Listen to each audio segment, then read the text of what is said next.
opening postures are great for aligning your lower body to your spine and bringing blood to the pelvic organs. Start with the hands in front of the heart and inhale, lift the arms up. Lean back if your lower back is okay with that, and exhale, fold forward, Uttanasana. Inhale, look halfway up, and exhale, step or jump back, lower into Chaturanga. Inhale, upward dog or cobra, and exhale, roll over the toes, downward facing dog. Just be careful of your knees and ankles in this sequence. Walk the legs out. So we're going to improve our hip flexor and extensor flexibility today. So lifting the right leg up, keep it parallel to the floor and sweep the foot out to the left side, toes pointing towards the floor. And then inhale, lift the leg up all the way, and then step the foot between the hands. Bring the left knee to the floor. Inhale, lift the arms up, crescent moon, tucking the tailbone under, scoop it under, and then bring the hands onto the right knee, letting the pelvis melt towards the floor, opening up the inner thighs. Bring the hands to the inside edge of the right foot, flex the right toes and roll onto the outer edge of the foot. And really open up the hips now. You can either bring the elbows to the floor or bring the hands to the floor under the shoulders. Floating the left knee up off the floor is optional. After 5 or so breaths, I'm going to bring the right hand to the outside of the right foot, lower the left knee back to the floor, and then straighten out that right leg. Slowly creeping the foot out away from you, coming into Hanumanasana, monkey guard pose. Use your hands to support you here so you don't come down further than your body is capable of. If you can come down all the way, only then should you inhale, lift the arms up, coming to the full expression of the posture. For a bit of a variation, you can bring the hands to the foot and use your breath to come forward. Extend the crown of your head up towards the right foot.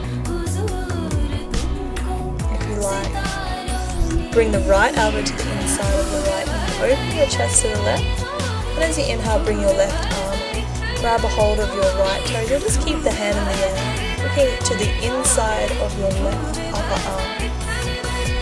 Inhale, come back up. So these are all optional. You can just work with moving the pelvis to the floor in Hanumanasana. Opening the chest. Bring the hands or the left hand to the inside of the left ankle. So this is another variation. It is quite intense. It really stretches the quadricep of that thigh. If you want, you can bring the foot closer to the buttocks. Just be really careful with your body at this point. Swiveling the fingers around so the elbow points backwards. This is very strong.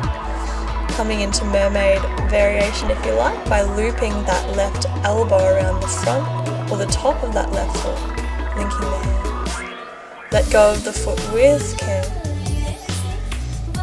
And to come out of it, tuck the left toes under and walk the feet back towards each other. So we're going to come back into our lunge now. And then we're going to straighten the front leg, toes pointing up towards the ceiling. Inhale, look halfway up, and exhale, lower down over that leg. Stretch out the back of the right leg. Coming to your lunge again, inhale, lift the arms 45 degrees forward and float the left knee up off the floor. Going to our thrust warrior position. After a few breaths there, inhale, lift the right leg up. And exhale, bring the foot to the floor. Finishing your vinyasa. Come to the front of your mat. Inhale, lift the arms up. Tuck the tailbone under and lean back, and exhale, hands to heart. So I'll do that on the other side now. Inhale, lift the arms up. I'll show you a few different variations this time. But of course, only work with the capacity of your body. Listen to the wisdom of your body. Move through your vinyasa, coming to Chaturanga, upward facing dog, and then downward facing dog. So left side this time. Inhale, lift the left leg just to parallel with the floor and sweep the foot across to the right side, pointing the toes down, really opening up the hip here. Bring it back to center and then inhale, lift all the way up. And exhale, step the foot between the hands, lowering the right knee to the floor, top of the right foot flat. Inhale, lift the arms up, crescent moon. Scooping the tailbone under strongly. Bring the hands to the top of the knee. And then let the pelvis move towards the floor, shifting your body weight down and forward. Bring the hands to the inside of the left foot, tuck the right toes under. Maybe lifting the right knee up off the floor and roll onto the outside edge of the left foot. Elbows or hands to the floor, lower your torso closer to the ground.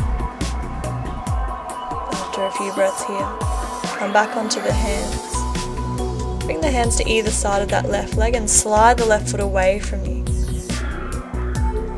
Taking your time, you don't force yourself to come all the way down if your body's not ready for it. It can take quite a long time to work all the way up to a full side split, so just be patient with yourself. There's no point in forcing your body to do more than it's ready for. For a different variation this time, we're going to again grab a hold of the foot, using the breath to come forward, and obviously only doing this if you're in the full posture already. And then coming into our Parsva or side variation. Left shoulder and elbow to the inside edge of that left knee, opening the chest, bring the right arm over. Look up towards the ceiling if you can. So a bit of a different variation on this side. Support yourself with your hands and square the hips in. Grab the inside edge of that right ankle, flexing the right foot. And then again, bringing that foot closer to the buttocks. You can swivel the fingers around if that feels comfortable for you. Or, for a bit of difference, grab a hold of the right knee. Bring the toes into the right armpit and inhale, lift the left arm up. You can form a mudra with the left fingers if you like. Keeping your balance. This is a balancing posture also. Gently let the foot go. Return the hands to the floor. Press through the hands to bring your left foot back towards your body. Inhaling halfway up and exhale, fold over the leg a few times. You can flow through this if you like, instead of staying static. Soften your belly, let the whole back, your spine relax. Come back into your lunge. You might need to keep your mat a bit longer for this segment. And then inhale, arms come up next to the ears, right knee floats up off the floor. Keep the pelvis and back of that right thigh buoyant, lifting up towards the sky. Hands shoulder width apart, and then hands to either side of the foot. Inhale, lift the left leg up high. And exhale, return to the foot to the floor and downward facing dog. Take a few breaths here. It's quite an opening, breath-enhancing sequence. Inhale, come to sitting at the front of your mat and bring the hands to the heart.